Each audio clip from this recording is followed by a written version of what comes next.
Hello, welcome to the Center for Disaster Philanthropy webinar, Humanitarian Crises Around the World. I'm Patty McIlreavy, President and CEO at the Center for Disaster Philanthropy. My pronouns are she, her, and hers. This webinar is co-sponsored by the Center for Strategic Philanthropy at Cambridge University, Alliance Magazine, Council on Foundations, Charity Navigator, Human Rights Funders Network, and Philanthropy New York. A few reminders before we get started. We are recording this webinar. It will be available on our website and YouTube channel shortly after the webinar is complete. We have live closed captioning provided by Zoom, and there will be additional closed captioning available on the YouTube channel after. You can submit questions at any time using the Q&A box. We will answer them at the end of the panel presentation. If you're on Twitter, please use hashtag CDP for Recovery to share and join the discussion. In the spirit of healing, I acknowledge and honor the original people of the land where I am located and where CDP is headquartered, now referred to as Washington, D.C. For many generations, Washington, D.C. has been a meeting and exchange site that Indigenous communities have lived on and been connected to. This includes the Nechakotink, Anacostan, Piscataway, and Pamunkey peoples. We honor their elders, past and present, as well as future generations. Despite centuries of colonial theft and violence, this is still and always will be Indigenous land. Indigenous people are still here today, demonstrating innumerable talents and gifts in the midst of continued oppression and colonialism. CDP recognizes the injustices that have been done to Indigenous peoples throughout the United States and elsewhere in the world. According to the United Nations World Health Organization, complex emergencies are situations of disrupted livelihoods and threats to life produced by warfare, civil disturbance, and large-scale movements of people, in which any emergency response has to be conducted in a difficult political and security environment. Complex emergencies combine internal conflict with large-scale displacements of people, mass famine, or food shortage, and fragile or failing economic, political, and social institutions. Often, complex emergencies are also exacerbated by natural disasters. Conventionally, there are three types of humanitarian crises. Man-made crises, this includes armed conflict, governance crisis, train and plane crashes, as well as technological accidents, chemical spills, explosions, nuclear accidents. Natural disasters, which is the intersection of a natural hazard and population. That includes geophysical, hydrological, climatological, meteorological, or biological. And then complex emergencies, generally a combination of both man-made crises and natural disasters. They tend to be long-lasting and also include crises of internal displaced persons or refugees. They are exacerbated by each event and the interactions are synergistic. Such complex emergencies are typically characterized by extensive violence and loss of life, displacements of populations, widespread damage to societies and economies, the need for large-scale, multifaceted humanitarian assistance, the hindrance or prevention of humanitarian assistance by political and military constraints, and significant security risk for humanitarian relief workers in some areas. In December 2019, the United Nations Office of the Coordination of Humanitarian Affairs, OCHA, issued a communique warning that in 2020, a record number of 168 million people around the world would be in need of humanitarian aid due to prolonged conflict, failing economies, and extreme climate events. Back then, nobody knew that these ills would soon be exacerbated by another problem, the COVID-19 pandemic. The havoc wrought by the coronavirus around the world did not take long to be noticed and soon started aggravating humanitarian crises. OCHA estimates that around 235 million people around the world will be dependent on humanitarian aid and protection in 2021, an increase of 41% in 1 year. The U.S.'s contribution to international humanitarian assistance decreased by $1.6 billion in 2019, dropping from $31.2 billion to $29.6 billion. Over the past 5 years, little has changed in how international humanitarian assistance is channeled to first-level recipients. In 2018, most assistance, 62%, from government donors was provided to multilateral organizations, and that multilateral organizations such as the United Nations. Well over 3/4 of the funding, 89%, from private donors was channeled to non-government organizations or NGOs. Humanitarian assistance provided as cash or vouchers increased in 2019, both in volume and as a share of humanitarian assistance. And in 2018, this increase was primarily driven by increases in volumes of assistance of this nature given to UN agencies. In light of these challenges, which have only been increasing in the past year, and also because of COVID. How can funders figure out where to start when overwhelming need combines with underwhelming funding? Where should we help? To speak with us about these issues and more today, I would like to introduce the panel members who are joining us.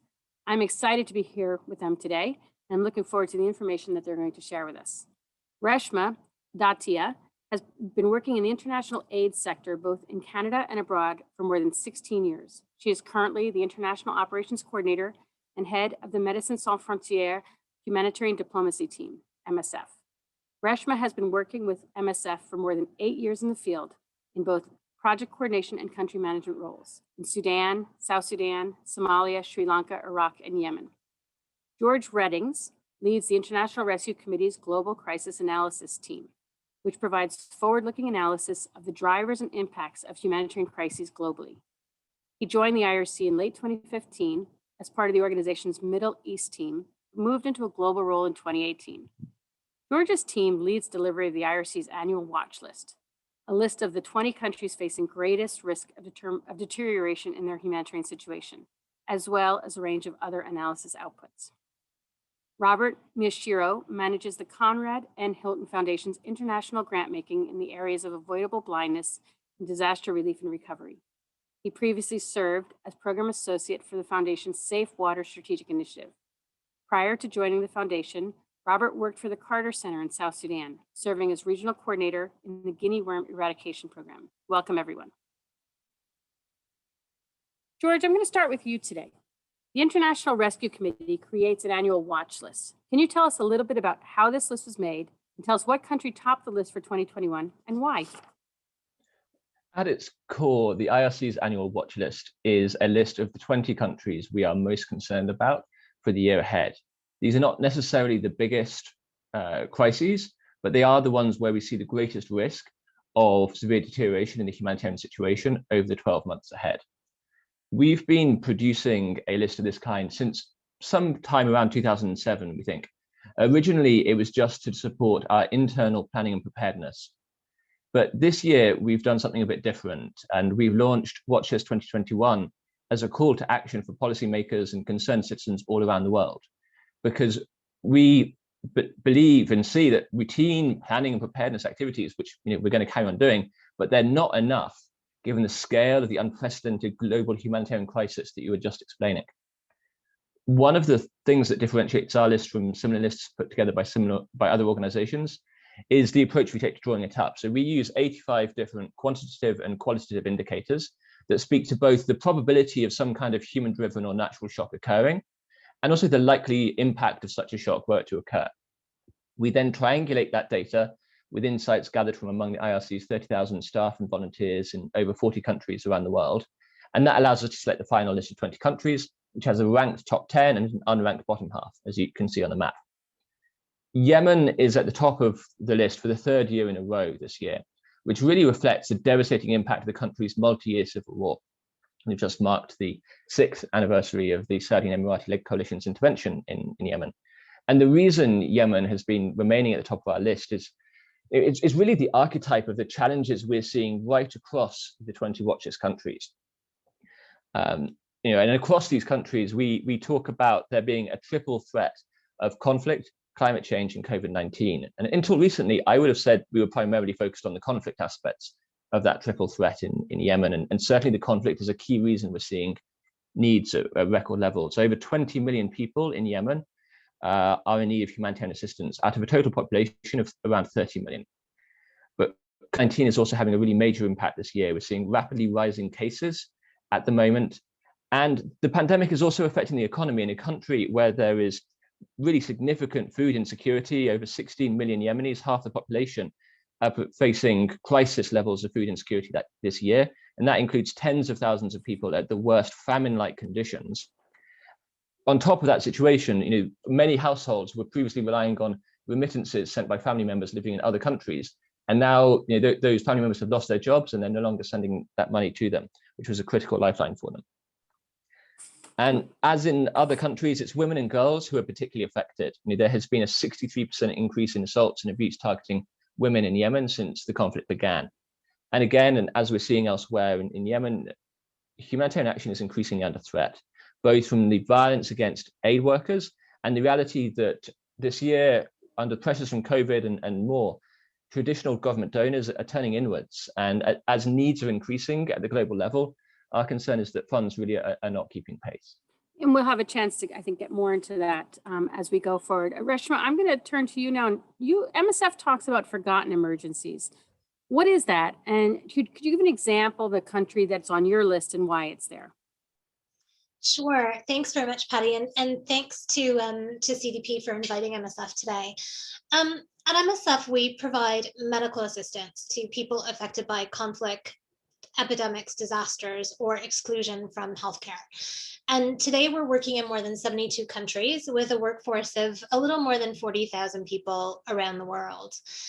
And the way that MSF looks at conflict and forgotten emergencies is really around the environments that are not necessarily on the headlines in the news. They're not the ones that you're going to see on CNN or Al Jazeera, but there are still significant concerns in terms of the humanitarian situation and humanitarian access.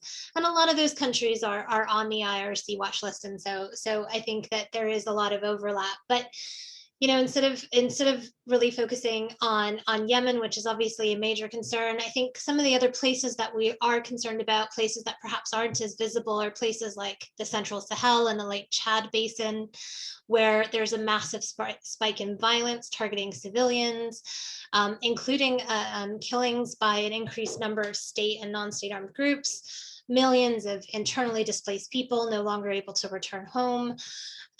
In Nigeria, there's more than 2 million displaced people and more than 1 million in Burkina Faso. Alarming levels of food insecurity and chronic malnutrition affecting the region. And this is all going to be exacerbated with the rainy season and the dramatically increased rates of malaria that we're expecting. I think another place that is somewhere we have to keep an eye on, and we always have to remember, is this year marked 10 years of the war in Syria, where more than 12 million Syrians have been forced to flee the conflict and leave their home behind. That's half of the pre-conflict population. Significant parts of their infrastructure have been destroyed. The health system is completely devastated. Ethiopia is another country that's really on our list right now, particularly in the conflict region of Tigray, where there have been dozens of thousands of internally displaced people just over the last weeks. So I think for us, the way we define forgotten emergencies are the ones that are happening a little bit behind the scenes, but are affecting tens of thousands, if not millions of people on any given day. And for us, it's important to remember that those are the places that are also critical for humanitarian action. Thank you. I mean, it is such an important thing to remember that we don't want to prioritize where suffering is worse, right? You want to try and get as big a picture as you can out there. Robert, while you don't publish a formal list at Hilton, how do you decide which crises to invest in? What kind of funding do you have to support this? Well, thank you, Patty, for the question, CDP for facilitating, and it's great to be on such a esteemed panel. And out of full disclosure, and this gets to your answer, we count MSF and IRC as strong partners, having recently released some funding for both the Yemen and the Afghanistan situation. So great to be on such a panel. As far as how we choose to respond to crises, I think, it's great to go into those sort of the historical transformation that the foundation has gone through in responding to disasters. Now, the foundation has been doing grant making since 1989, and in the 30 years or so between 1989 and 2019, the foundation awarded roughly $45 million in grants, both in the United States and internationally. And, throughout this time, when we first initiated, we were looking at sudden onset natural disasters and immediate response. And I think that to best adapt to the emerging needs of the sector, we have since broaden the scope to include complex disasters, as you mentioned earlier, and other affiliated instances. I think that, with COVID, since it is the elephant in the room, we were able to release an additional $26 million in 2000 alone, which again, I think was, it also shows this uniqueness with our portfolio. Now, given the fact that historically our disaster grant making was a lot more responsive, we realized that there are certain complex crises that will require longer term commitments. Having worked in situations of forced displacement and refugees since 2011, we realized that the capacity of our current disaster portfolio would not allow for such meaningful commitments to the situation. And so it was decided last year that we would break off and create a separate refugees initiative that's separate from our disaster grant making, that would operate independently of our current disaster grant making. Now, again, historically, as far as characteristics of how we choose our disasters, again, we are granted a great flexibility by our board to be geographically and thematically agnostic.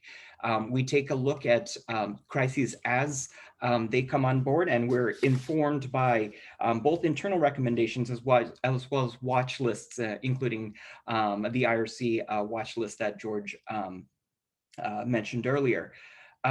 As far as when we provide assistance, again, we, taking the lead of CDP, we are focusing less on immediate relief and providing more consideration for more medium and longer term response efforts, especially given the length of time when we consider the disaster cycle, as you mentioned earlier. Excellent. Thank you so much. George, you mentioned the 3 C's. You talked about conflict, COVID, and climate change. How do these interact to create increasingly complex humanitarian emergencies? When you look at the countries on the watch list, Yemen and Central Sahel and Lake Chad Basin, as Reshma so rightly highlighted, we see that needs are growing so rapidly because of this triple threat that you mentioned, the baseline of conflict and violence that is then exacerbated by climate change and now COVID-19. While we talk about the triple threat, I think it's worth making clear that conflict is in many ways the first among equals here. Just as the World Food Programme has said conflict is the leading driver of extreme hunger, and the World Bank says that conflict accounts for 80% of humanitarian need, the situation in nearly all of the countries on our watch list is underpinned by conflict or widespread societal violence. On average, watch list countries saw conflict in 7 years out of the last decade, with Venezuela the only real exception to have seen no armed conflict in that period, although criminal violence and other forms of violence have increased as well. And it's not just about the existence of conflict, though conflicts are lasting longer, which drives needs and erodes response capacity and spreads the impact across countries and regions, but it's also about how wars are fought. And we are truly living in an age of impunity where violations of international humanitarian law have become routine. In Yemen, airstrikes by the Saudi Emirati-led coalition are more likely to kill people in residential areas than anywhere else. That's according to data from the Yemen Data Project. In Syria, around 50% of health facilities have been damaged or closed due to conflict. And a recent IRC report looking at our partners in Syria found that 84% of health workers there reported attacks on healthcare had directly affected them, their team, or their patients, and 81% know of patients or colleagues who were killed in attacks. Then COVID-19 and climate change layer on top of this to compound the crises by creating new health risks and devastating economies. Limited testing makes it really hard to understand the precise impacts of COVID-19 in the countries on watch list right now. Although we know from our teams working on the ground in health centers and in communities that in many of these countries, cases of COVID are accelerating rapidly right now. But we also know that the non-COVID health impacts of the pandemic are likely to be at least as deadly as the pandemic itself. The IRC responded to the Ebola outbreak in Eastern DRC over the last couple of years, where we saw more people in Congo dying from a measles outbreak than at the same time as the Ebola outbreak. And much of the disruption to the healthcare system due to the Ebola outbreak could be seen as accounting for the spread and the inability to control that measles outbreak initially. And that disruption to efforts to control preventable diseases is critical. We're also seeing food insecurity going through the roof. In Yemen, northeast Nigeria, and South Sudan, They're the countries currently at greatest risk of food insecurity. In South Sudan and Yemen, some people are living in famine-like conditions. Yet at the same time, people are increasingly nervous about going to medical facilities because of the pandemic. So in many countries, we're seeing fewer people attending IRC centers for treatment of severe acute malnutrition, even though we know that there must be more people facing it. And lastly, what we also see in how these risk factors come together is the way in which violence against women and girls, which we know increases at times of conflict, has also increased wherever and whenever we have seen lockdowns being imposed. And with women and girls and children being stuck in the home, we have seen those rates of violence increasing. So that really is a triple threat that is driving the record levels of need this year. Thank you, George. I mean, it's definitely complexities within complexities, both in the problems you're trying to identify as well as the solutions that are needed. Hopefully we'll get a little bit more into some of the things you've talked about within our talk here today. Robert, Hilton's investments are often about building capacity and strengthening systems. How do you do this, and why is it important for that focus in these types of crises? Well, yeah, that's a great question. And I think, I'd like to just kind of go back historically, talking a little bit about just the continual adaptations that the portfolio has made to, again, respond to these needs, and just looking at just a grant making with a longer time frame. We've seen both an interest from our board as well as from the sector to focus more on, say, resilience building efforts, as well as system strengthening opportunities, as you mentioned. I think for us, we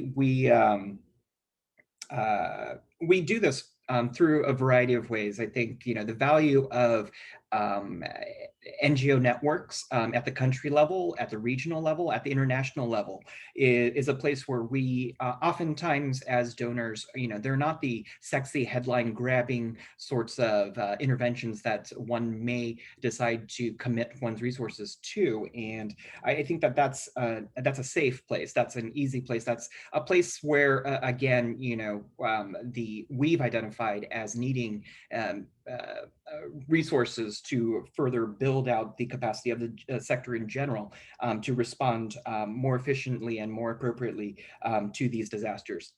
To answer the second part of your question, why is it important? I think that, we all do understand that disasters are ongoing, and, with complex crises extending in length, exacerbating due to issues such as climate change, ongoing conflict, and a variety of other reasons, to look at structure, to look at long-term capacity, to look at local capacity. I think that is something, that makes sense as from an investment standpoint.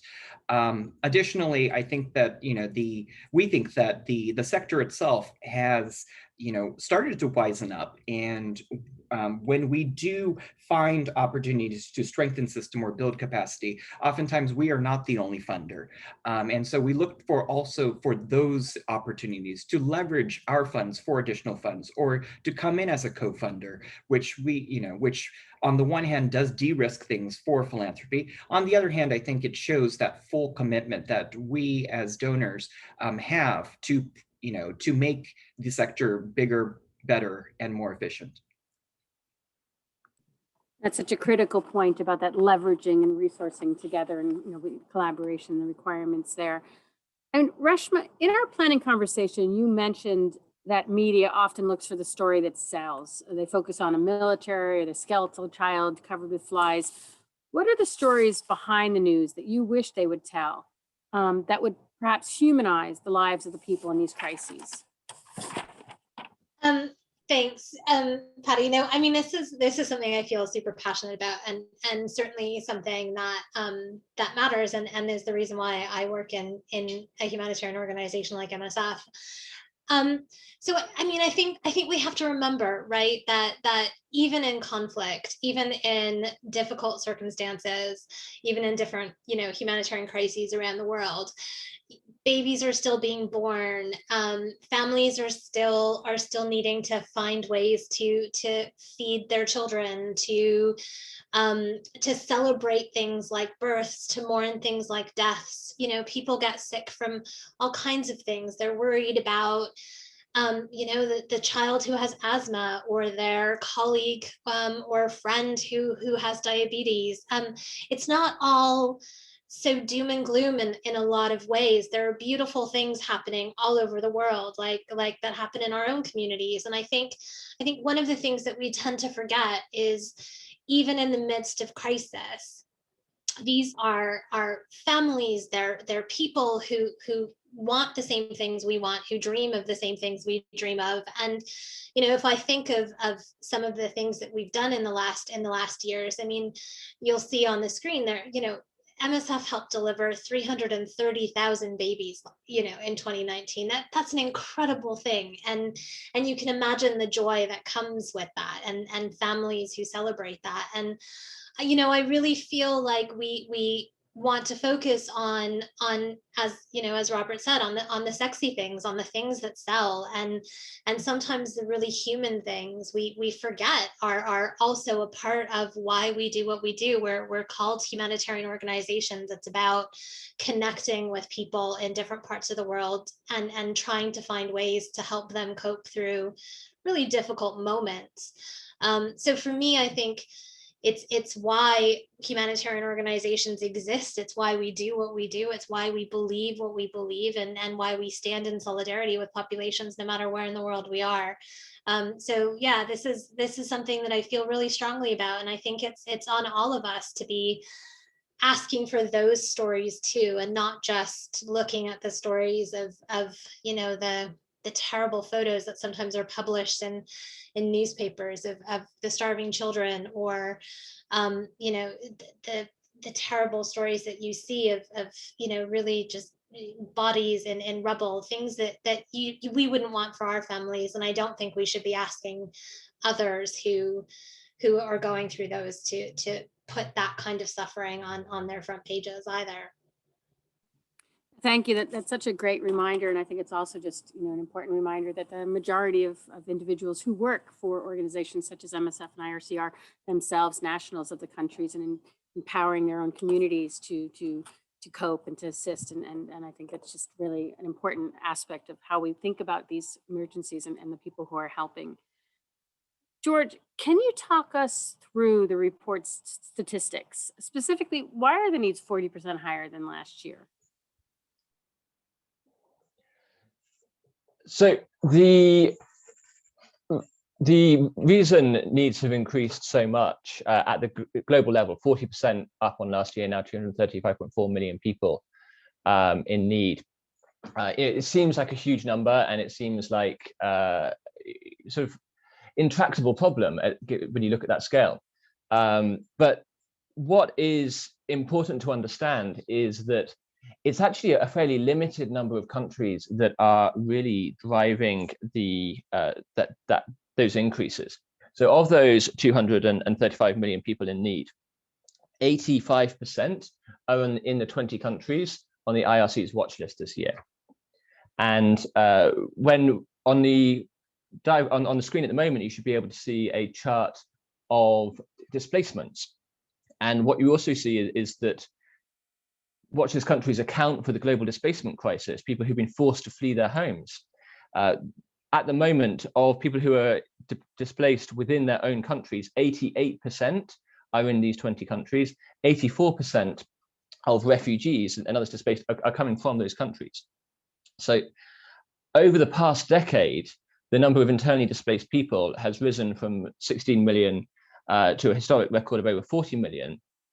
And as this chart shows, those increases in the number of internally displaced people and the number of refugees has almost entirely been driven by increases in those 20 watch list countries, which I guess leads us to a point of some optimism, which is to say, yes, needs are at extreme levels, but if we can just focus the world's attention on these countries, you know, the ones that are in the headlines, like Yemen, like Syria, the ones that are not in the headlines, in the Sahel, and the ones that Reshma was talking about, then we can truly start to make some level of a dent in that global level crisis. Excellent. Thank you so much. Reshma, I'm wondering if you could help us in terms of addressing the conversation we had earlier about preparing for this meeting. How not to have a hierarchy of need between wealthier and lower middle income countries. Yeah, I think, that's a really good question. I think one of the challenges that we face is fatigue, right? And I think we all have it, particularly during this last year where COVID has been such a part of our everyday reality, no matter where in the world you are. We're all worried about it. We all think about it. We all think about the impact that it has on our communities, on our families, on our friends. And I think that that's one of the things that's the most important. And it goes back a bit to sort of what I was saying before on the humanizing humanitarian crises and populations that live on the other side of the world. We can't really forget that what we need is what they need, and vice versa. There is the reality that we can care about more than just one thing at a time, and it can be something that we address even if it's on the other side of the world. So I think for me it's really important to highlight that it's not just what we need and trying to only do what we can do for our neighbors, but also remember that the world's a pretty small place, and in the end our neighbors are not just next door but also on the other side of the world, and the need is the same. Really, we're all looking for the same things. It's not so different in the end. And what I worry about is sometimes we create this sort of sense of other that makes it seem very foreign, very far away, and it's not really. There isn't a major difference between a family in Canada and a family on the other side of the world. And in the end, we're not so different. I think that's really been brought home quite a bit by the pandemic, and recognizing that we're not safe till everyone is safe.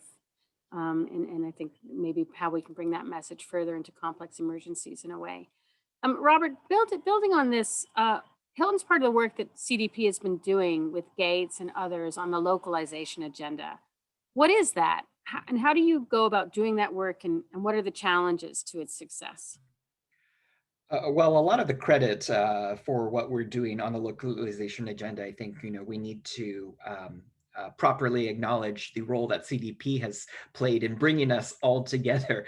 It was inspired, I'm sure, this was definitely inspired, at least from the Hilton Foundation side of things, going off of what Reshma had said earlier about, not simply looking at disaster events by simply looking at the graphic pictures that might come about, or by trusting necessarily top-line media, but diving in and trying to find opportunities for capacity building and opportunities to further the good work that we know that our frontline that frontline staff and organizations are doing. And that was really the impetus for this local humanitarian leadership group that, again, we in coordination with the Gates Foundation as well as with Margarita Cargill, we helped to facilitate, of course, with the great help of CDP. We found it necessary, as strategic grant makers, the idea of trying to find strategic gaps led us to the notion of, what can we do to better support and build local humanitarian leadership? And that was basically the impetus of the group. Now, through this group, there is an exchange of ideas. Primarily, it's the exchange of, projects that we have identified, that we have funded, and that has, and the idea is basically to facilitate other grant makers who might be interested in these opportunities by providing an easier way of getting into, supporting more local organizations. I think the idea of, especially if it's a geography that we may not be particularly familiar with, given the extent of our grant making, the identification of vetted local partners that perhaps another funder has had a great relationship with, Sometimes there may be some systems building work that, again, oftentimes is neglected, versus, let's say, direct service delivery grants. And we may call upon our peer funders to provide funding input. So, these sorts of interventions can be properly and fully supported. And, with the risk, of course, with the alignment of strategies among the grant makers, the availability of funds, and ultimately risk tolerance. I think that the ability to build on the work of other grant makers and to provide mezzanine level, that does reduce the risk to, as we try to communicate to our boards and our stakeholders. And I think that, this is a nice middle ground where, we can encourage more focus on promoting the localization agenda while still bringing our necessary boards along the trip to do this. It's so important. And again, underlining, as you are, Robert, the need for collaboration, communication, coordination. It's just so critical, and risk, and how to look at how to share that and mitigate it together. I'm going to turn now to questions from the audience. So we've got one question, and it's addressed initially to you, George, but I would like you, Reshma, to touch on it for MSF as well, because I think it ties to both of your research works. But how difficult is it to get the reliable data from the conflict regions? I mean, how do you get that data? And is there a sense that there's an unwillingness to provide it, and especially like from government sources? Yeah, accessing reliable data is a massive challenge, certainly. And we see that for some countries, governments have not released updated data about health outcomes for several years. That's certainly the case with Venezuela, for example. And that's one of the key reasons why we like to triangulate what we're seeing in the data, in the quantitative data, with what we're reading in more qualitative sources, and critically what our teams are seeing on the ground around the world. We have this incredible team of people, of staff and volunteers, over 30,000 people around the world.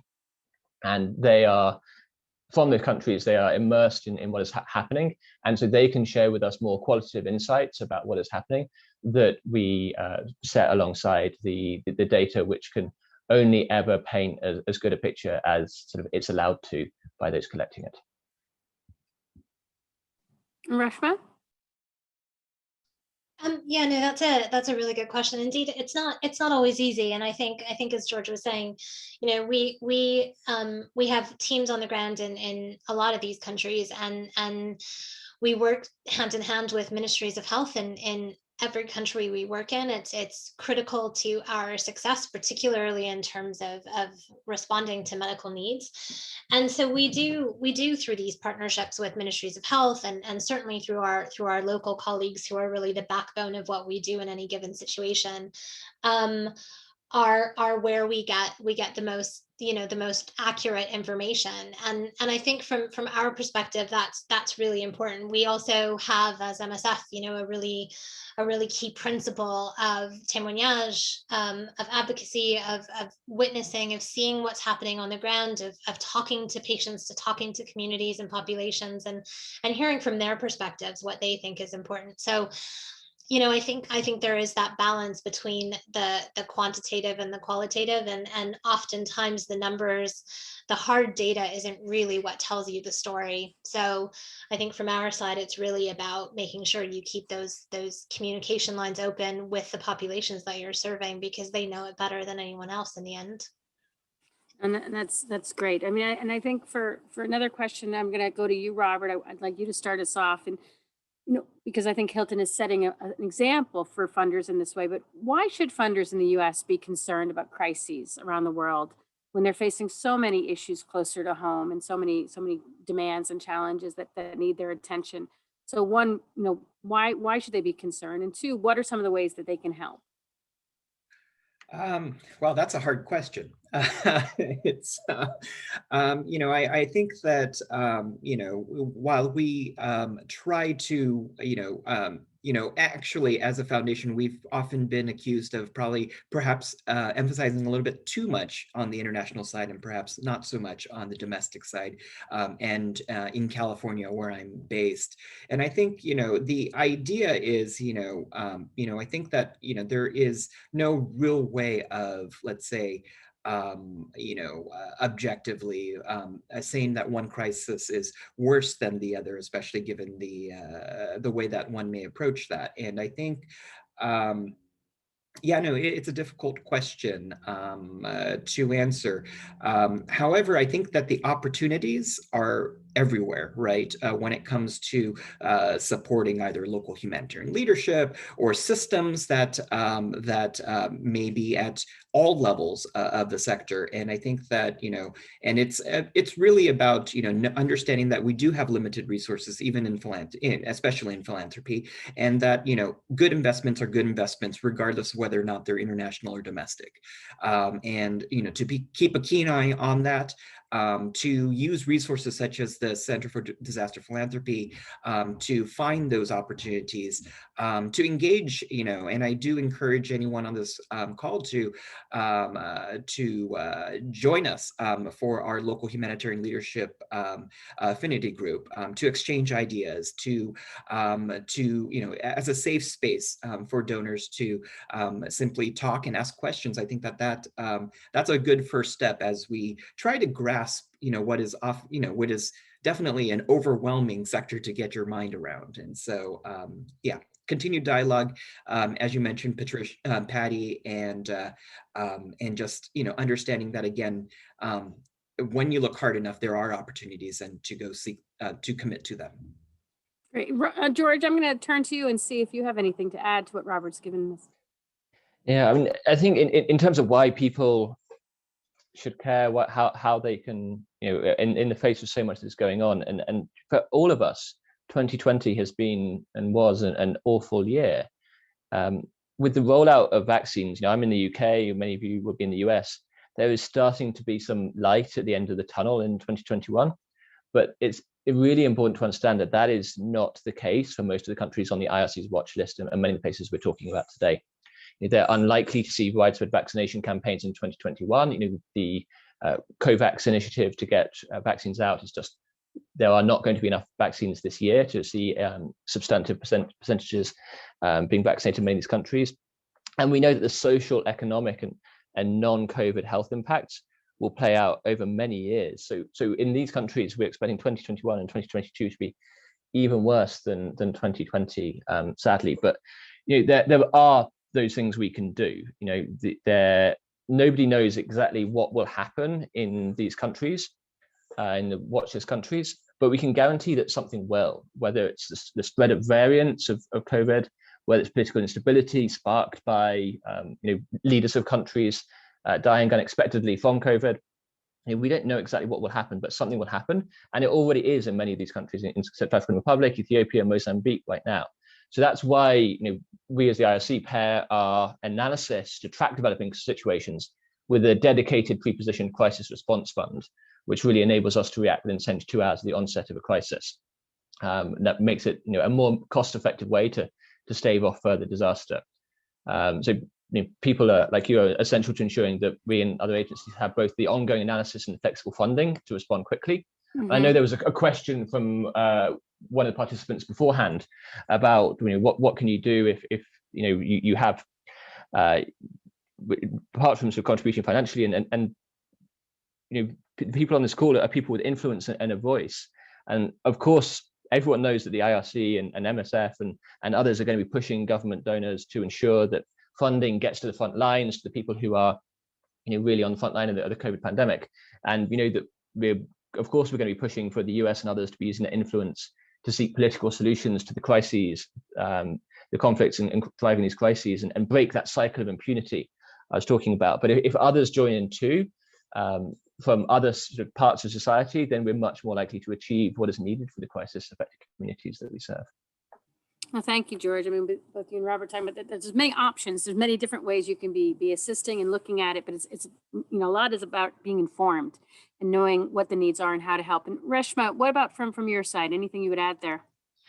So yeah, maybe just a couple of really quick points. We're Doctors Without Borders, so I think from our side we believe very much in this idea that that there isn't borders in the end, with humanity and with helping one another. And I think that that's a key part of our philosophy. But I think, as George brought up, I think COVID has really exposed the limitations of only thinking too locally. And I think what we've realized in the last year and a bit for with this pandemic is that there isn't any way to really seal off your borders and really stop engaging with others in other countries and other communities, because what affects one of us affects all of us. And particularly in this last year, we've really seen that, when there is an outbreak in one part of the world, that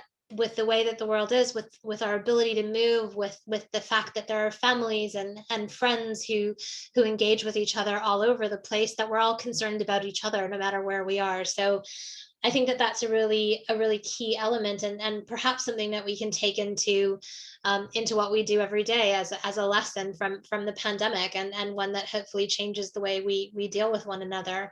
And I think what Robert said was probably the most critical. It's about asking questions, and particularly for those of you on this webinar, if you want to understand why it matters, or how you can contribute, ask questions, talk to those in the various humanitarian agencies, and with various philanthropic foundations who already are supporting. Have that dialogue, and open yourselves up to sort of experiencing a different perspective, and hopefully you'll find those answers. So yeah, I think that everything's really been said.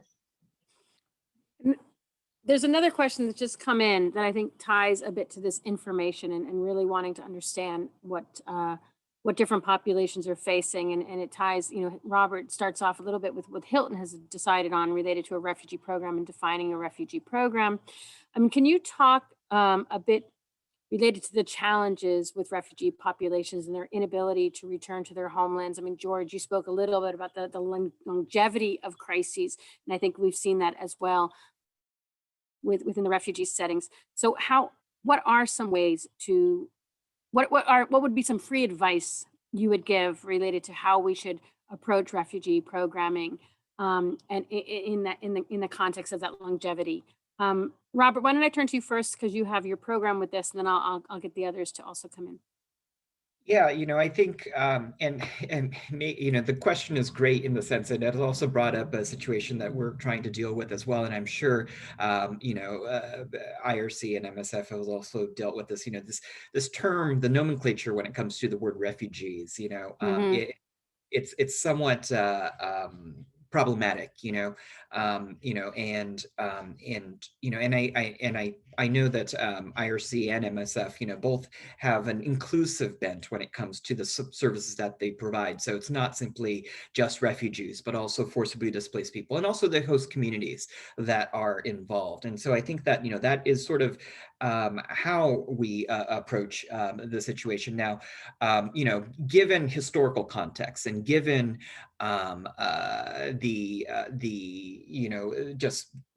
just knowing that these protracted crises have resulted in people who are just unable to return to their homelands for decades on time. I think the emphasis of our refugees initiative, again, working title, will be to basically work on sustainable solutions that, again, engage with the host community, engage with local government, engage with local civil society, engage with INGOs such as IRC and MSF, who are also working on these issues, and to create, to better the enabling environment. So, in these areas where the refugees have, or the displaced people have relocated to, that there is a sense, an opportunity to achieve well-being and livelihoods that, again, gets us out of this whole idea that, to treat, let's say, refugees as ones, as as a population that can be necessarily helped by short-term,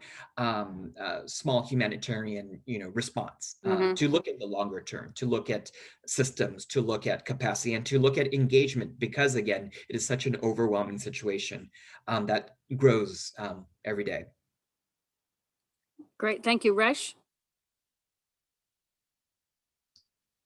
Yeah, no, it is a really good question, and I guess of course when you're responding to a refugee population, as Robert said, we're responding to the communities around them as well, and certainly those who are forcibly displaced or internally displaced are all sort of part of our responses in a variety of different contexts, and the length of time in which people are living in places that are not their traditional homes can vary, and I think we all know, we can all come up with examples of that. I think that perhaps our biggest goal is to ensure that we're providing dignity to populations wherever they happen to be, and whether they're refugees or internally displaced, whether they've been there for 2 months or 20 years. I think it's about ensuring that people have access to their basic rights. People have access to healthcare, people have access to education, and that people have access to a way to ensure that they're able to sustain their families and their communities and continue living as well as they can in whatever environment they're in. So I think from my perspective, it's really about dignity, and however we approach a refugee program, it has to be ensuring that that's sustained. Excellent points. George, do you have anything you want to add? I think it's been very well covered there. I think for the IRC, we're quite unique, I guess, in that we work right across the arc of crisis. We work in the arc of displacement. We work in conflict zones, we work in refugee hosting countries, and we also work in refugee resettlement in the US and in Europe. I think the points about ensuring that host communities are also covered, the question of the dignity that we afford to people. I think far too often in the work that we do, people resort to talking about people's legal status and talking as though that is the entirety of someone's being, and the humanity gets eroded, and so that's one of the thoughts. But I guess one of the concerns we have with the COVID pandemic, and just to go in a slightly different direction for a second, is we talk about people who have been forced to flee their homes to find safety, and there is sort of an assumption that when that period of being in another country comes to an end, that things get better, and what we're seeing all too often, whether it's in Afghanistan and people returning to Afghanistan as they lose work in Iran and ability to gain livelihoods in Iran, or whether it's in Venezuela where similar has happened. People were working informally in places like Colombia and then lost their employment.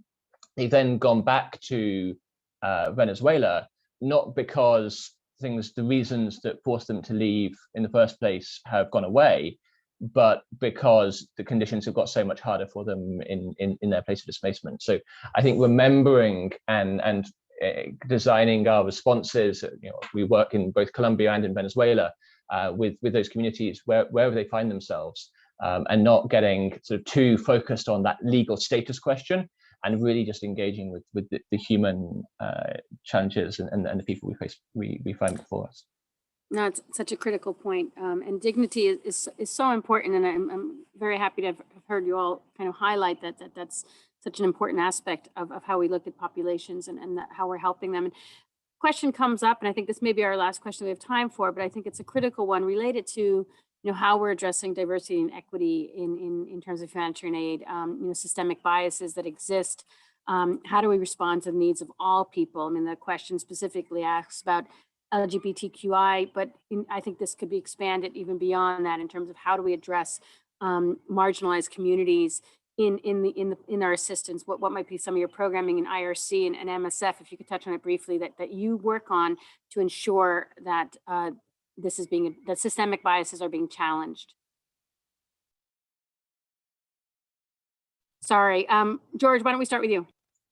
Sure. So I think every NGO, every charity is having a belated reckoning with the issues raised by this question, and the IRC is really trying to take on these issues at the moment. It's one of the things I'm proud of working for this organization.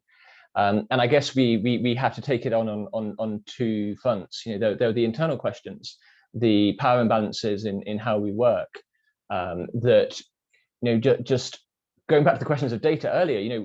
We are only now really starting to make sure that we are collecting data in a way that really helps us understand what is going on internally within our organizations, to understand how these power dynamics work, and so and making sure that we're actually truly listening to colleagues about their experiences and acting on it.